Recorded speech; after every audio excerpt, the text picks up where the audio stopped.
There's a story Jesus told that has wrecked people for 2,000 years.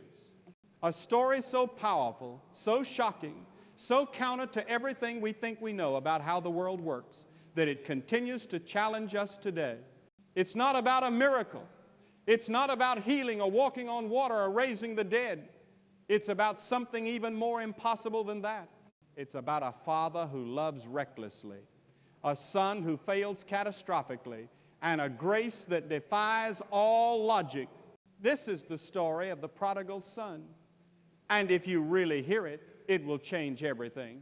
Jesus is surrounded by two groups of people, tax collectors and sinners on one side, the rejects, the failures, the people religious society has written off. Pharisees and teachers of the law on the other side, the righteous, the respectable, the ones who have it all together, and the religious people are complaining, muttering, judging. This man welcomes sinners and eats with them, they say with disgust. In their world, that's scandalous. You don't associate with sinners. You don't welcome the unclean. You don't sit at the table with people who've made a mess of their lives. You maintain your purity. You protect your reputation. You stay separate. But Jesus does the opposite. He welcomes the broken. He sits with the failures. He eats with the outcasts. And to explain why, he tells them a story that will offend the religious and offer hope to the hopeless. There was a man who had two sons, Jesus begins. A wealthy man, a man of property and honor, a respected father in his community, a man who has worked his entire life to build something substantial, something that will last, something he can pass on to his children. He has two sons, two heirs, two young men who will inherit everything he's built. And the younger son comes to him one day with a request that would have shocked Jesus' audience.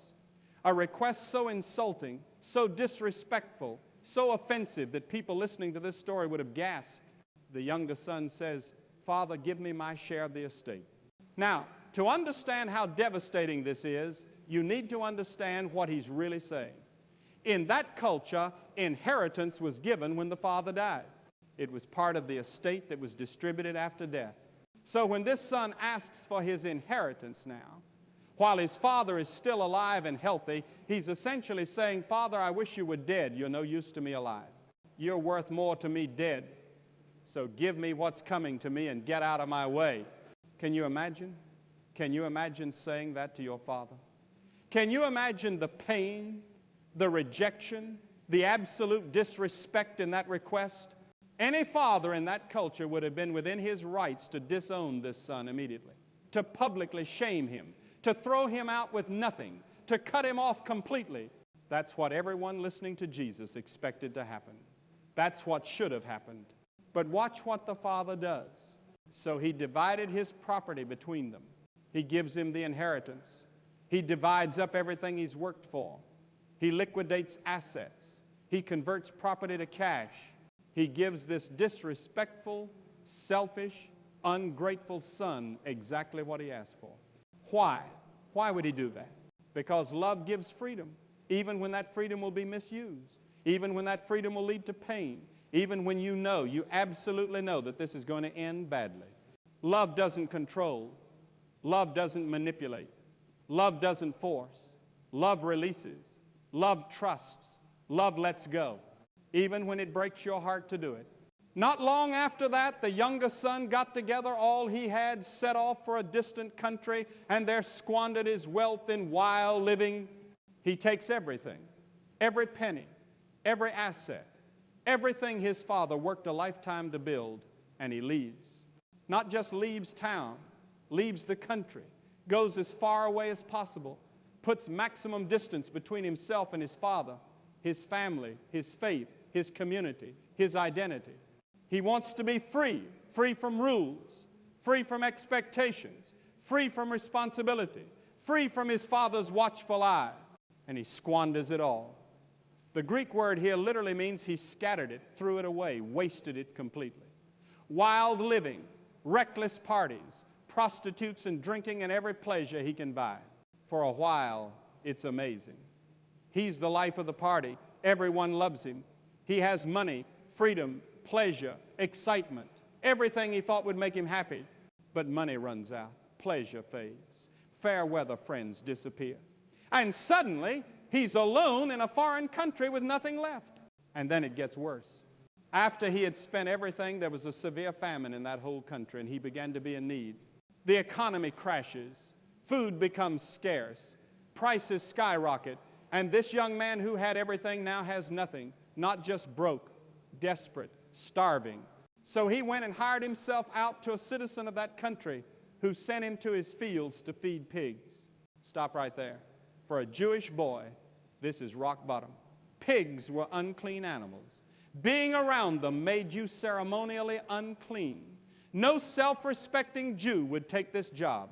But he's so desperate, so hungry, so broken that he takes it.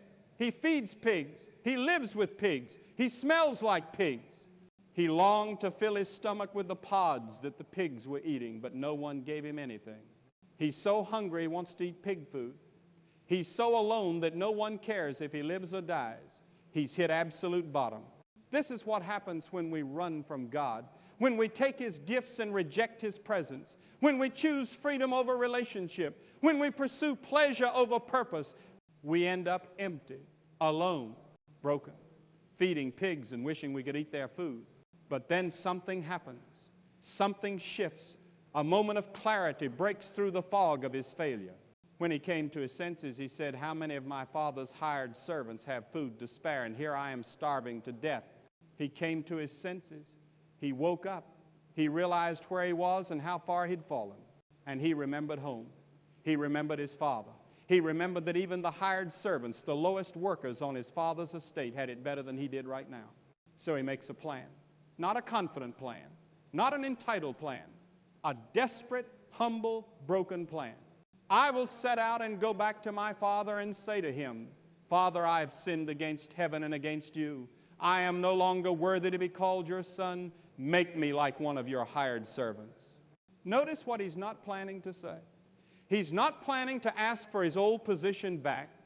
He's not planning to claim his rights as a son. He's not planning to make excuses or blame circumstances or minimize his choices. He's planning to confess, to own his sin, to accept responsibility, and to ask for the lowest position available. Not son, just servant. Not family, just employee. Not relationship, just a job. Because he knows he's blown it. He knows he's disqualified himself. He knows he has no right to ask for anything. But maybe, just maybe, his father will give him a job. Maybe he'll let him work as a hired hand. Maybe he'll let him earn his way back, prove himself, work off his debt. It's not much hope, but it's something. So he gets up and starts walking home. Now here's where the story gets radical. Here's where Jesus blows apart every religious assumption his audience has. But while he was still a long way off, his father saw him and was filled with compassion for him. Stop. Think about that. The father saw him while he was still a long way off. Why? How? Because the father had been watching every day, scanning the horizon, hoping, waiting, longing for the day his son would come home. This father wasn't sitting in his house saying, "Well, he made his choice. He disrespected me. He wasted everything I gave him. If he wants to come crawling back, he can beg for forgiveness first." No. He was watching, hoping, every single day, looking down that road, praying this would be the day. And when he finally sees him dirty, ragged, broken, smelling like pigs, barely recognizable, he doesn't wait for his son to come to him. He ran to his son, threw his arms around him, and kissed him. In that culture, dignified men didn't run, especially wealthy, respected men. Running meant hitching up your robes, exposing your legs, looking undignified. Running was beneath them. But this father doesn't care about dignity. He doesn't care about appearances. He doesn't care what the neighbors think. He runs. He sprints down that road. He closes the distance. He doesn't wait for his son to grovel. He doesn't make him work for forgiveness. He doesn't lecture him or shame him or make him prove he's really sorry. He runs to him, throws his arms around him, kisses him, embraces him, holds him. This is what God is like. This is how he responds when we come home. Not with crossed arms and cold judgment. Not with I told you so and conditions and probation periods. With running, with embrace, with celebration. The son starts his prepared speech. Father, I have sinned against heaven and against you. I am no longer worthy to be called your son. But he doesn't even get to finish. He doesn't get to the part where he asks to be a servant, because the father interrupts him, cuts him off mid-confession. Quick, bring the best robe and put it on him. Put a ring on his finger and sandals on his feet. Bring the fattened calf and kill it. Let's have a feast and celebrate. The father doesn't respond to his confession with punishment. He responds with restoration, complete, immediate, lavish restoration. The best robe, a sign of honor. The ring, a symbol of authority. Sandals marking him as a son, not a servant. The fattened calf reserved for the most important celebrations. He's not being made a servant. He's being restored as a son. Fully, completely, without a probation period, without conditions, without having to earn it back. Why? Listen to what the father says. For this son of mine was dead and is alive again. He was lost and is found. Dead, alive, lost, found.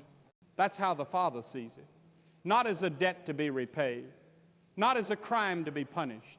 Not as a mistake to be atoned for. As death and resurrection. As lostness and finding. As a miracle of return. And when someone comes back from the dead, you don't make them prove themselves. You celebrate. You throw a party. You rejoice that they're home. So the party begins. Music, dancing, food, celebration. The whole household rejoicing because the lost son has come home. But there's a problem. Remember, there are two sons in this story. Meanwhile, the oldest son was in the field. When he came near the house, he heard music and dancing. So he called one of the servants and asked him what was going on. Your brother has come home, he replied, and your father has killed the fattened calf because he has him back safe and sound. And watch the older brother's response. The older brother became angry and refused to go in. He's furious, offended, resentful. His younger brother gets a party after what he did, after how he disrespected their father, after how he wasted everything. This is not fair. This is not right. This is not how it should work. So he refuses to join the celebration. He stays outside, sulking, judging, angry. And here's the thing. Jesus is talking to two groups of people, remember? The sinners and the Pharisees. The failures and the religious. The youngest son represents the sinners, the ones who've blown it, who've wasted their lives, who've made terrible choices, and they're hearing that there's hope for them, that God will welcome them home, that grace is bigger than their failure. But the oldest son represents the Pharisees, the religious people, the ones who've done everything right, who've followed all the rules, who've never run away or wasted their inheritance or lived wildly. And Jesus is showing them something they don't want to see, that they can be just as far from the Father as the rebellious son, that you can be in the house and still be lost, that you can be physically close but relationally distant. So his father went out and pleaded with him. Notice, the father goes out to both sons. He runs to the younger son who's returning. He goes out to the older son who's refusing to come in. Because both sons need him. Both sons are lost, just in different ways. The younger son was lost in rebellion. The older son is lost in self-righteousness. The younger son knew he was far from home. The older son thinks he's right where he should be. And which one is harder to reach? Which one is harder to save? The rebellious son who knows he needs help? Or the religious son who thinks he's earned his position? The older brother complains, look, all these years I've been slaving for you and never disobeyed your orders, yet you never gave me even a young goat so I could celebrate with my friends. But when this son of yours who has squandered your property with prostitutes comes home, you kill the fattened calf for him. Listen to his words. I've been slaving for you, not serving, not loving, slaving, like a hired hand, like someone fulfilling a contract. I never disobeyed your orders. It's all about obedience, duty, compliance, not relationship, not love, not joy. You never gave me even a young goat. He's been keeping score, tracking what he deserves. measuring what he's earned. This son of yours, not my brother, he won't even claim the relationship anymore. This is what religion without relationship looks like. This is what happens when you serve God out of duty instead of love. When you follow the rules but miss the heart, when you're in the house but far from the Father, you become bitter, resentful, angry at grace, offended by mercy, furious that others are getting what they don't deserve because you think you've earned your position. You think you deserve special treatment. You think your goodness should be rewarded and other people's badness should be punished. But that's not how grace works. Grace isn't fair. Grace isn't earned. Grace isn't a reward for good behavior. Grace is a gift for everyone. Both the rebellious and the religious, both the failures and the faithful, both those who've run away and those who've stayed home. And listen to how the Father responds. My son, the Father said, you are always with me and everything I have is yours. But we had to celebrate and be glad because this brother of yours was dead and is alive again. He was lost and is found. My son, not my servant, not my employee, my son, you are always with me. You've always had access, always had my presence, always had relationship. You just didn't realize it. Everything I have is yours. You haven't been deprived. You haven't been overlooked. You have full access to everything I have. You just haven't enjoyed it. This brother of yours, not this son of mine, the Father reminds him, this is your brother, this is family, this is relationship, was dead and is alive again. This isn't about fairness. This isn't about what anyone deserves. This is about life and death. This is about resurrection. This is about a miracle. And we don't know how the story ends. Jesus leaves it open. We don't know if the older brother goes in or stays out. If he joins the celebration or stays in his resentment. If he embraces his brother or clings to his bitterness. Jesus leaves it open because he's asking the Pharisees and he's asking us. What will you do? Will you celebrate grace or will you resent it? Will you embrace the sinners who come home or will you judge them for needing to come home in the first place? Now let me bring this home for you. Let me show you why this story matters for your life right now. First, no matter how far you've run, you can come home. Maybe you're the youngest son. Maybe you've made terrible choices. Maybe you've wasted your opportunities. Maybe you've run from God and now you're in a pit of your own making. You think you've gone too far. You think you've blown it too badly. You think God might take you back as a servant, but never as a son or daughter. You're wrong. The Father is watching for you. The Father is waiting for you. And the moment you turn toward home, the moment you take that first step back, the Father will run to meet you. Not to punish you, not to lecture you, not to make you grovel or beg or work your way back, to embrace you, to restore you, to celebrate your return. You don't have to clean yourself up first. You don't have to get your act together before you come. You don't have to prove you're worthy. Just come. Just turn around. Just head home. The Father is already running toward you. Second, don't let religion keep you from relationship. Maybe you're the older brother. Maybe you've done everything right. Maybe you've followed all the rules, checked all the boxes, maintained your good reputation. But somewhere along the way, duty replaced love. Obligation replaced joy. Slavery replaced sonship. You're serving God, but you're not enjoying Him. You're in the house, but you're not at the party. You're close physically, but distant relationally. And worst of all, you resent the people God welcomes. You're offended by grace. You're angry that sinners are getting what they don't deserve. Here's what you need to hear. Everything the Father has is already yours. You already have full access. You've always been loved. You've always been accepted. You've always been a son or daughter, not a servant. Stop slaving. Start celebrating. Stop keeping score. Start enjoying relationship. Stop resenting grace. Start marveling at it. Because the joy of the Father's house is available to you right now. You don't have to earn it. You don't have to deserve it. You just have to receive it. Third, God's love is reckless. Both sons received reckless love. The Father gave the rebellious son his inheritance when he demanded it, knowing it would be wasted. The Father threw a party for him when he returned, knowing he didn't deserve it. The Father went out to plead with the religious son when he refused to celebrate, knowing he might be rejected. This Father doesn't play it safe. He doesn't protect himself. He doesn't love carefully or conditionally or strategically. He loves recklessly, extravagantly, without limits, without conditions, without holding back. That's what God's love looks like. It doesn't make sense. It's not fair. It's not safe. It's not controlled. It runs down the road with robes hitched up, dignity abandoned, arms wide open, ready to embrace the one who rejected him. That's the God we serve. That's the Father we have. That's the love that's been extended to you. Fourth, grace is offensive to those who think they've earned their position. The older brother's anger reveals a fundamental misunderstanding. He thought he was earning his place in the Father's house through his good behavior. So when someone else got a place they didn't earn, it felt like theft, like injustice, like everything he worked for was being devalued.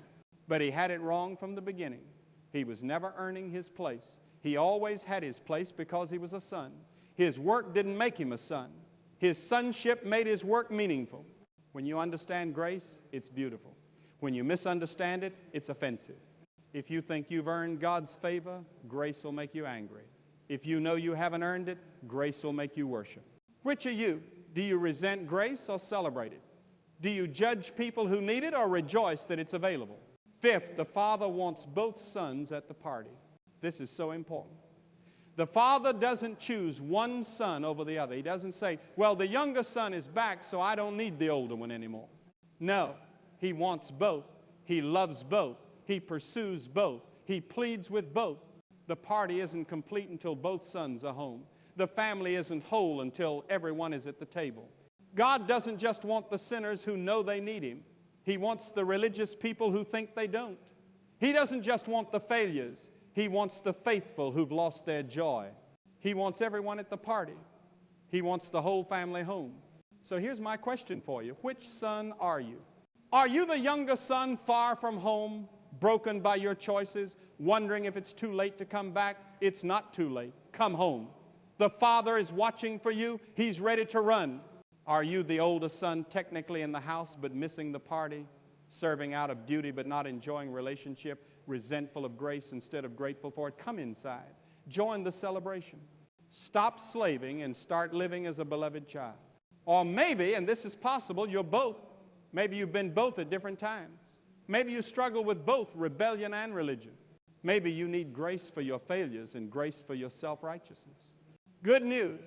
The Father has enough grace for both, enough love for both, enough mercy for both. The party is happening. The Father is celebrating. The music is playing. The feast is ready.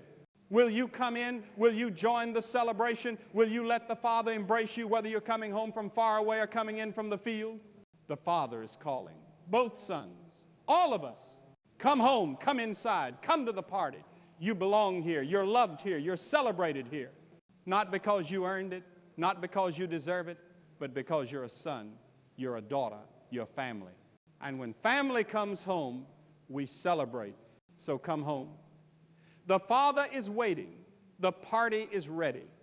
Your place at the table has always been reserved. Come home.